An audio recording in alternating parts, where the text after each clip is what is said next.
பிரியமானவர்களே, ஏப்ரல் மாதத்துக்குள் பிரவேசித்திருக்கிற யாவருக்கும் ஆண்டவராக இயேசுவின் நாமத்தில் அன்பின் வாழ்த்தலை தெரிவித்துக் கொள்கிறோம். இந்த வருஷத்தினுடைய 4வது மாதத்துக்குள்ளே பிரவேசித்திருக்கிற நாம் கடந்த 3 மாதங்கள் முழுமையாக தேவன் நம்மை தன்னுடைய கரங்களில் ஏந்தி தாங்கி கரம் பிடித்து நடத்தியிருக்கிறார்.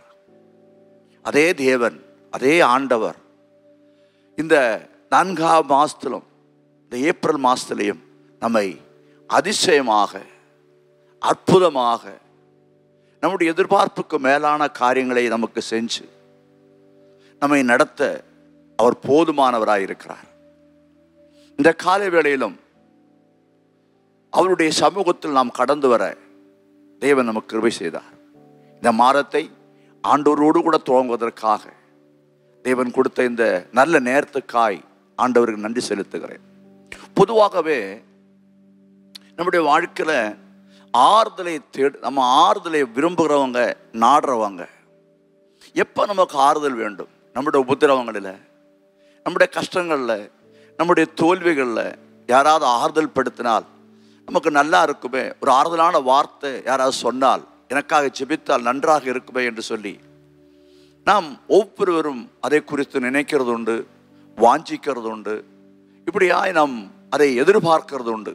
ஆனால் உண்மையான ஆறுதல் நாம் எப்படி பெற்றுக்கொள்ள முடியும்? இந்த ஏப்ரல் மாதத்தில் பொதுவாக சொல்லுவாங்க ஏப்ரல் ஃபுல் அப்படின்னுவாங்க. இல்லை, நம்முடைய தேவன் நம்மளை ஃபுல்லாக்குற தேவன் அல்ல. அவருக்கு நம்முடைய ஆண்டவருக்கு ஒரு நல்ல ஒரு பேர் உண்டு, சகல ஆறுதலின் தேவன். 2 கொரிந்தியர் 1ஆம் அதிகாரம் 3ஆம் வசனத்தில் அப்படி சொல்லப்பட்டிருக்கிறது, சகல ஆறுதலின் தேவன். அப்போ சகல ஆறுதலின் தேவனாய் அவர் இருக்கும்போது ஏன் நம்முடைய வாழ்க்கையில் ஆறுதல் இல்லை?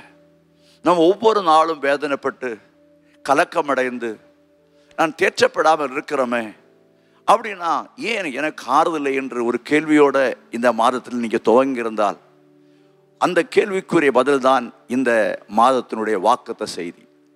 இந்த நாளிலும் இந்த ஆறுதல் தேவனிடத்தில் நாம் ஆறுதல் பெருமையானால் அது நம்முடைய வாழ்க்கையின் இந்த பெட்டர் சொல்யூஷன், அதாவது 100% சொல்யூஷனாக இருக்கும்.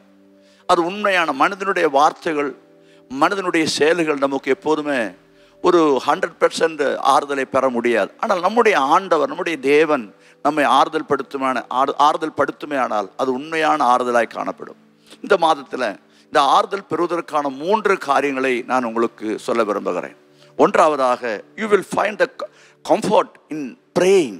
அதாவது நாம் தேவனிடத்தில் ஆறுதல் பெற வேண்டுமானால் நாம் ஜெபிக்கிற அந்த ஆறுதலுக்காய் தேவனை நோக்கி ஜெபிக்கணும். அது அந்த பிரச்சனைகள் வரும்போது மட்டுமல்ல, நம்முடைய வாழ்க்கையில் உபத்திரவங்கள் நம்மை வேதனைப்படுத்தும் போது மட்டுமல்ல, ஒவ்வொரு நாளும் நம்ம அதிகாலையில் எழுந்து ஜெபிக்கும் போது, ஆண்டவரே இன்றைக்கு இந்த ஜெபத்தின் மூலமாக எனக்கு ஒரு ஆறுதல் வேண்டும் என்று சொல்லி நீங்கள் ஜெபிக்குமானால் அந்த ஜெபத்தில் ஒரு ஆறுதல் நமக்கு கிடைக்கும். உங்கள் வாழ்க்கையில் ஜெப வாழ்க்கை அதிகரிக்கட்டும். நம்முடைய வாழ்க்கையில் ஜெபம் நம்முடைய தேவைகளுக்காய் மட்டுமல்ல, நாம் எத்தனையோ காரியங்களுக்காய் தேவ சமூகத்தில் பெற்றுக்கொள்ள வேண்டிய அநேக காரியங்களுக்காக நம்ம ஜெபிக்க வேண்டும். ஆறுதலுக்காக, நம்முடைய தீமை நம்மை அணுகாதபடிக்கு, ஒவ்வொரு நாளும் நம்மளை கைட் பண்ணுவதற்காக, இப்படி அநேக காரியங்களுக்காக ஜெபிக்க வேண்டிய அவசியம் இருக்கிறது. அப்படியாய் நம்முடைய ஆறுதலுக்காக தேவனை நோக்கி ஜெபிக்கும் போது ஆண்டவர் ஆறுதல் அடைவார். அருமையான தேவ பிள்ளைகளே, கொஞ்சம் கவனிங்க. அதாவது ஆண்டவராக இயேசு கிறிஸ்து அவரை சிலுவையில் அறைவதற்கு முந்தின இரவு ஆண்டவராக இயேசு மிகவும் வியாகுலப்பட்டுன்னு சொல்லப்பட்டிருக்கிறது. அந்த நேரத்தில் அவர் ஆறுதல் அடைந்தார் என்று சொன்னால், அவர் தேவனை நோக்கி செபித்த போது அவர்களுக்கு ஒரு ஆறுதலும் தைரியமும் விசுவாசம் உண்டாயிற்று. அது பிறகுதான் சிலுவைக்காக தன்னை ஒப்புக் கொடுத்தார். அப்போ ஆண்டவராக இயேசுவே அவருடைய துன்ப நேரத்தில், நெருக்கமான நேரத்தில், ஒரு முடிவெடுக்க முடியாத சூழ்நிலை அவர் ஜெபித்தது போல நம்முடைய வாழ்க்கையிலும் ஆறுதல் இல்லாமல் ரொம்ப கலக்கத்தோட, வேதனையோட, கண்ணீரோட, என்ன செய்ய தெரியாமல் தவிக்கிற நேரங்கள் எல்லாம் ஜெபிக்கிற ஒரு பழக்கம் தேவனை நோக்கி நம்ம ஜெபித்து கொண்டு இருக்குமே ஆனால் அந்த ஜெபத்தில் ஒரு ஆறுதல் உண்டு.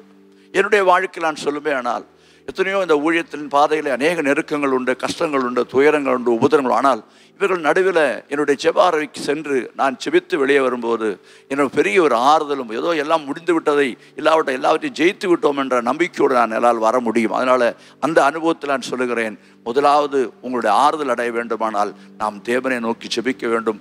அப்போதுதான் சகல ஆறுதலின் தேவன் நம்மை ஆறுதல் படுத்துவார். இரண்டாவதாக the claiming the promise of the word, அதாவது தேவனுடைய வார்த்தையை நாம் கிளைம் பண்ண வேண்டும். ஆண்டவர் நமக்கு கொடுக்கப்பட்ட வார்த்தை, எத்தனையோ வார்த்தைகள், எத்தனையோ ப்ராமிஸ் நமக்கு தேவன் கொடுக்கப்பட்டிருக்கிறார். அதை நாம் மறந்து விடக்கூடாது. அப்படி மறக்காமல் அதை நாம் வைத்து ஜெபிக்கும். ஆண்டவர் இந்த வாக்குத்தை எனக்கு கொடுக்கப்பட்டிருக்கிறத, இந்த வாக்குத்தை எனக்கு சொல்லப்பட்டிருக்கிறத, வருஷங்கள் ஆனாலும் அந்த வாக்குத்தங்கள் மேல் நீங்கள் நம்பிக்கை வைத்து நீங்கள் அந்த வாக்குத்தின் மேல் கிளைம் பண்ணும்போது, ஆண்டவரின் சொல்லப்பட்டிருக்கிறதா என்று சொல்லி கிளைம் பண்ணும்போது ஒரு மெய்யான ஆறுதல் கிடைக்கும். அதுக்கு ஒரு உதாரணம் நம்ம ஆபிரகாமினுடைய வாழ்க்கையில் 75வது வயசில் அவருக்கு ப்ராமிஸ் கிடைக்கிது, வாக்குத்தம் கிடைக்கிது. ஆனால் அவர் ரோமர் 4ஆம் அதிகாரத்தில் அது 20ஆம் வசனத்திலிருந்து வாசிக்கும் போது அவர் இந்த வாக்குத்தம் பண்ணப்பட்டதை சந்தேகப்படாமல் நம்பி விசுவாசத்தில் வல்லவரானார் சொல்லப்பட்டது. வாக்குத்தம் சொல்லப்பட்டதை நம்பி விசுவாசத்தில் வல்லவரானார்னு சொல்லப்பட்டிருக்கிறது. அப்போது வாக்குத்தம் பண்ணதை நாம் அதை கிளைம் பண்ண, ஆபிரகாம் கிளைம் பண்ணார். எனக்கு ஒரு சந்ததி கிடைக்கும், சந்ததி அல்ல சந்ததிகள் உண்டாகும் என்று சொல்லப்பட்டிருக்கிறது. அந்த வாக்கத்தை அவர் கிளைம் பண்ணி தேவன் மேல் விசுவாசமாக இருந்து தன்னுடைய ஜெபத்தை கூட்டினார். நம்முடைய வாழ்க்கையில் நம்ம சில நேரங்களில் ஆறுதலும் மற்ற நம்முடைய ஜெபத்துக்கு பதில் வராது இருக்கும்போது நம்ம சோர்ந்து போயிடும். இல்லை, சோர்ந்து போகக்கூடாது. அது ஆறுதல் வர்ற வரைக்கும் நம்ம ஜெபிக்கணும். எப்படி நம்முடைய வாக்குத்தங்கள், நமக்கு அநேக காரியங்கள் உண்டு. அந்த அநேக வாக்குத்தங்கள் நம்மளை சொல்லி ஜெபிக்கும் போது நாம் நிச்சயமாக ஆறுதலை பெற முடியும். ஒன்று, ஜெபிக்க வேண்டும். ரெண்டாவது, தேவனுடைய வாக்குத்தங்களை நம்ம கிளைம் பண்ண வேண்டும். மூன்றாவதாக, தேவனிடத்தில் ஒரு டீப்பர் ஃபெலோஷிப் காணப்பட வேண்டும். ஒரு டீப்பர் ஃபெலோஷிப், அதாவது ஒரு ஆழமான நெருக்கம் இல்லாவிட்டால் ஐக்கியம் காணப்பட வேண்டும். இது ரொம்ப முக்கியமான ஒரு விஷயம். எப்படி ஒரு ஐக்கியத்தை, நம்ம தேவனோட ஐக்கியத்தை உண்டாக்குறது என்று சொன்னால் அது ரொம்ப ஈஸியான ஒரு விஷயம். அதாவது நம்மையும் தேவனையும் ஐக்கியப்படுத்துகிற ஒரு காரியம் தேவனை துதிக்கிறது, ஆராதிக்கிறது. வேதம் சொல்லுகிறது, இஸ்ரவேலின் துதிகளின் மேல் வாசம் பண்ணுகிற நம்முடைய தேவன், இஸ்ரவேலின் துதிகளின் மேல் வாசம் பண்ணுகிற தேவன். அப்போ துதிக்கும் போது அவர் இறங்கி வருகிற தேவன், நம்மோடு ஐக்கியப்படுகிற தேவன். அதனால அன்பான தேவ பிள்ளைகளை, ஆறுதல் நமக்கு தேவைப்படும் போது, ஆறுதலை, அந்த பிரச்சனைகள் நம்முடைய ஆறுதலை கெடுத்து, நமக்கு சமாதானத்தை கெடுத்து, நம்ம சோர்ந்து இருக்கும் போது நம்ம ஆண்டவரை துதிக்க பழகுமே ஆனால், துதிக்கிறவளாய் காணப்படுமே ஆனால், துதித்து ஆண்டவரை மகிமைப்படுத்தும் போது அந்த வேதனையும் அந்த கலக்கமும் அந்த நெருக்கமும் அந்த உபத்திரமும் எல்லாம் அது நம் மறக்கத்தக்கதாக அங்கே ஒரு ஆறுதல், என் தேவன் என்னை கைவிட மாட்டார், இந்த விஷயத்தின் மேல எனக்கு ஒரு ஜெயம் தருவார் அப்படின்னு சொல்லி நமக்கு ஒரு ஆறுதலை தேவன் தருவார். அதாவது இந்த 2 நாளாகமம் 20ஆம் அதிகாரத்தில் யோசேபாத் என்ற ராஜா, யூதா ராஜாவாகிய யோசேபாத், அவருக்கு நேராக பயங்கரமான ஒரு 3 ராஜாக்கள் வந்தாங்க. அவங்கள பயங்கரமான ராஜாக்கள், அவங்கள ஜெயிக்க முடியாது. அப்போ என்ன செஞ்சாங்க, அவங்க யூதர்களெல்லாம் அங்கே யூதாவில் இருக்கிற அத்தனை பேரும் சேர்ந்து உபவாசம் எடுத்து தேவனை நோக்கி பார்த்தார்கள். பார்த்து தேவன் அவரோடு பேசினார்கள். அவர்களுக்கு அப்போ அந்த யுத்தத்தில் யோசேபாத் பயன்படுத்தின ஒரு காரியம் ஆயுதம் அல்ல, துதிக்கிறவர்களை அந்த சேனைக்கு முன்பாக நிறுத்தினார்கள். வேதம் சொல்லுகிறது, துதித்த போது அந்த விரோதமாய் வந்த சேயின் மலதேசர், அப்படியே 3 ராஜாக்கள், அவருடைய சேனைகள் ஒன்றுக்கொன்று விரோதமாய் எழும்பி அவர்கள் விட்டுண்டு வீழ்ந்தார்கள் சொல்லப்பட்டிருக்கிறது. அப்படியாக துதிக்கிற துதி, அதாவது நம்ம இந்த துதியினால ஆராதனையில் நாம் இன்னும் அதிகமாய் தேவனோடு நெருங்கி வருகிறோம். அந்த டீப்பர் ஃபெலோஷிப் வித் காட் அதானது. அப்படி துதித்து ஆராதிக்கும் போது, நாம் டீப்பாய் தேவனிடத்தில் நெருங்கும் போது, தேவ பிள்ளை, நம்முடைய வாழ்க்கையில் யாருக்கும் இல்லாத ஒரு சமாதானம், மற்றவங்களுக்கு இல்லாத ஒரு சமாதானம், மற்றவங்களுக்கு இல்லாத ஒரு சந்தோஷம் இந்த மாசத்துல தேவன் தர வல்லவராக இருக்கு. அதனால ஆறுதல் வேண்டும் என்று விரும்புகிறவர்கள் இந்த 3 பாயிண்டை நீங்கள் பிடித்துக் கொள்ளுங்கள். இந்த மாதம் நான் சொல்லுவேன், இந்த ஏப்ரல் மாதம் வெயில் கொளுத்து கொண்டிருக்கும் போது, கிட்டத்தட்ட 40 டச் பண்ணி இருக்கும் போது, தேவ பிள்ளை ஒன்று புரிந்து கொள்ள வேண்டும், நமக்கு ஆறுதல் அடையறதுக்கு மனுஷன் நம்மளை ஆறுதல் படுத்த முடியாது. இல்லை, நாம் வைத்திருக்கிற மற்ற எந்த பொருளோ படிப்போ ஆறுதல் படுத்த முடியாது. நாம் நம்பி இருக்கிற தேவன் ஒருவர் தான் நம்மை ஆறுதல் படுத்த முடியும் என்று நீங்கள் விசுவாசித்து, நீங்கள் அதை நம்பி ஜெபத்திலையும் அப்புறம் தேவனுடைய வாக்குத்தங்களை கிளைம் பண்ணி தேவனை துதித்து அவருடைய ஐக்கியத்தை கூட்டும் போது தேவன் நமக்கு தருகிறது ஆறுதல், சகல ஆறுதலின் தேவன். அப்போ பாருங்க, அவருடைய ஆறுதல் 1-2 ஐட்டத்தில் மட்டும் ஆறுதல் இல்லை, நம்முடைய வாழ்க்கையில எல்லா விஷயத்திலும் சகல ஆறுதலின் தேவன். எங்கெங்க ஆறுதல் தேவைப்படுகிறதோ அங்கெல்லாம் ஆறுதல் தருகிற ஒரு நல்ல தெய்வம் தான் நானும் நீங்களும் ஆராதிக்கிற தெய்வம். இந்த காலை வேளையில இந்த ஏப்ரல் மாதம் 1 தேதியில வந்திருக்கிற எல்லா நேயர்களுக்கும், டிவியில் இல்லாவிட்டால் ஆன்லைனில் எங்களை பார்த்து கொண்டிருக்கிற எல்லா அன்பு நேயர்களுக்கும் நான் உங்களுக்கு சொல்லுகிறேன், உங்களுக்கு ஒரு நல்ல ஒரு தெய்வம் உண்டு, சகல ஆறுதலின் தெய்வன். மனுஷன் ஆறுதல் படுத்தின ஒரு அளவுக்கு நான் ஆறுதல் படுத்த முடியும், இல்லை மற்ற காரியங்கள் ஆறுதல் படுத்த ஒரு அளவு இருக்கு. ஆனால் தேவன் நம்மை ஆறுதல் படுத்துமே ஆனால் அது மெய்யான ஆறுதல். நிச்சயமாக நீங்கள் ஜெயங்கொண்டவர்களைப் போல, வெற்றி பெற்றவர்களைப் போல, கொள்ளை கண்டெடுத்ததை போல, காண்டாமிருகத்தோத்த பலத்தோடு கூட நீங்கள் முன்னேறி செல்ல தேவன் நமக்கு உதவி செய்வார். அதனால என்னை கேட்டுக்கொண்டிருக்கிற அன்பு சகோதர சகோதரிகளே, அன்பு பெற்றோர்களே, தாயின் தகப்பன்மார்களே, உங்களுக்கு நான் சொல்லுகிறேன், நமக்கு எந்த சூழ்நிலையிலும், நம்முடைய வாழ்க்கையின் எந்த சூழ்நிலையிலும் நம்மை ஆறுதல், அவரை நோக்கி பார்க்கும்போது, அவரை நாம் அவருடைய வாக்குத்தங்களை கிளைம் பண்ணும்போது, நாம் அவரை துதித்து ஆராதிக்கும் போது அவர் நம்மை ஆறுதல் படுத்தி, அந்த ஆறுதல் மெய்யான ஆறுதலும் உண்மையான ஆறுதலும், அந்த ஆறுதல் யாரும் எடுத்துக்கொள்ள முடியாத ஆறுதலாய் காணப்படும். அதனால இந்த மாசத்துல இந்த வாக்கத்தை, இந்த வசனத்தை, இந்த வாக்குத்தத்தை நீங்கள் பிடித்துக் கொள்ளுங்கள். சகல ஆறுதலின் தேவன். அது 2 கொரிந்தியர் 1:3 இருக்கிறது. நீங்கள் ஸ்கிரீனில் அதை பார்க்கலாம்.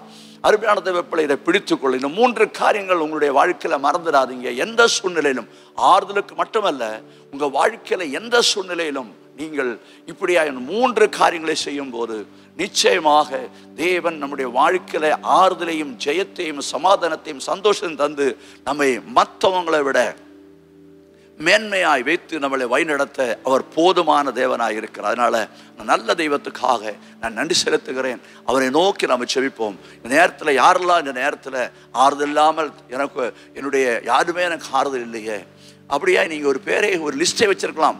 எனக்கு ஆறுதல், இவங்க ஆறுதல் பண்ணுவாங்களே, ஆறுதல் செய்வாங்களே, ஒரு ஆறுதலான வார்த்தை சொல்லுவாங்களே, நான் சொல்வது யாரும் கேட்கறது இல்லை, என்னுடைய கஷ்டத்தை சொல்வதற்கு யாருமே இல்லை அப்படின்னு சொல்லி அநேகர் எங்கிட்ட சொல்லுவாங்க. நான் சொல்லுகிறேன், உங்கள் கஷ்டத்தை புரிந்து கொள்ளக்கூடிய மனுஷன் இந்த உலகத்தில் யாருமே இல்லை. ஆனால் நான் சொல்லுகிறேன், உங்கள் கஷ்டத்தை, உங்கள் துன்பத்தை, உங்கள் வேதனையும் சொல்லும் போது புரிந்து கொள்ளக்கூடிய ஒரே ஆள் நம்முடைய ஆண்டவராக இயேசு கிறிஸ்து. அவரை நம்பிருங்க, அவரை நோக்கி பாருங்க.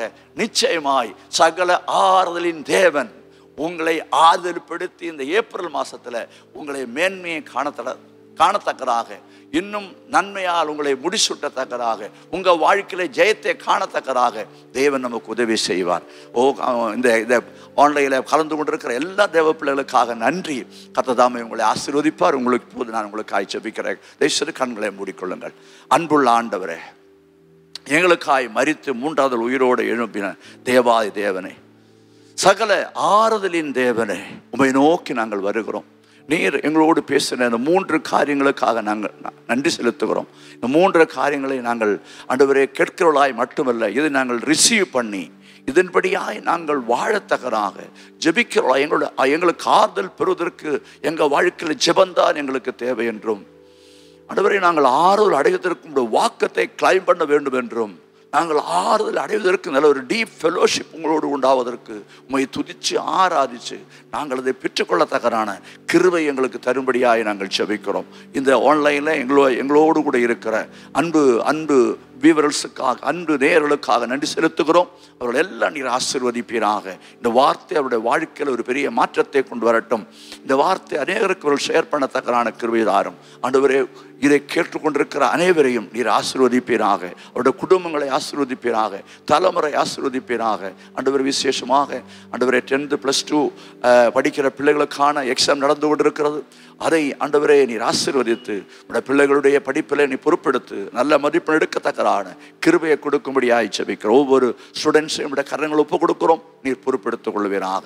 ஆண்டவரே, இந்த செய்தியை கேட்ட ஒவ்வொரு பிள்ளைகளுக்கு நீ ஆறுதல் கொடுத்ததுக்காக நன்றி. இந்த மாதத்தை உடைய பிள்ளைகளுக்கு ஆசீர்வாதமாய் மாற்றுவதற்காய் நன்றி. எல்லா துதி கன மகிமை உமக்கே நாங்கள் தருகிறோம். இயேசுவின் நாமத்தில் ஜெபிக்கிறோம் பிதாவே, ஆமென்.